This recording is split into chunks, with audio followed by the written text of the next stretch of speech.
Innal ladhina yadhilluna an sabilillah, hakika ya watu wote ambao wanaachana na dini ya Allah.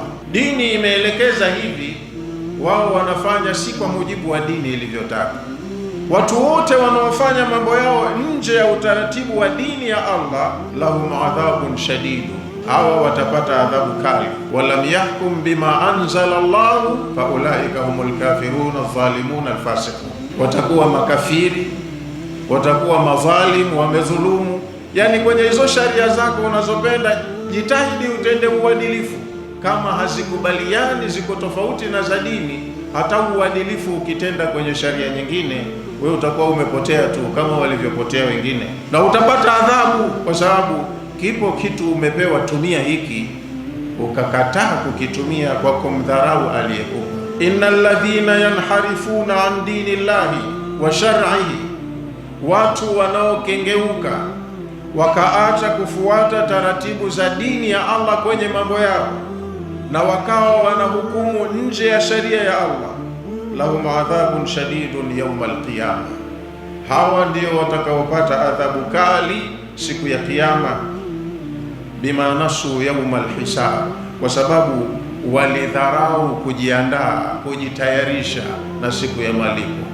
Yale ya kwenda kulipwa kule hawakuyafanya, na yale yanayowatia matatani ndiyo ilikuwa chaguo lao. Wamedharau kujitayarisha na siku ya malipo, wakafanya mambo yao chini ya kiwango au nje ya utaratibu. Hili linakuwa ni tatizo litakalowasababishia adhabu. Lahum adhabun shadidun yawm alqiyama, watapata adhabu kali siku ya Kiyama.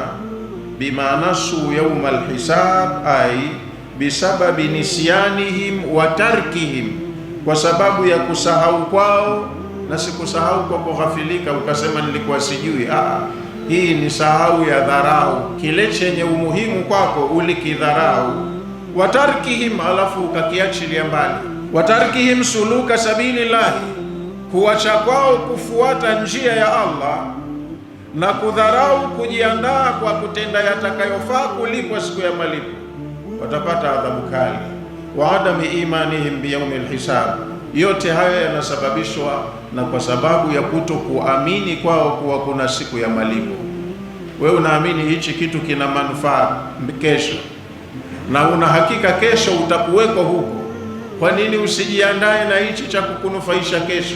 Kwa hiyo hili ni kosa kubwa litakalomgharimu mtu baada ya kuondoka juu ya uso wa ardhi.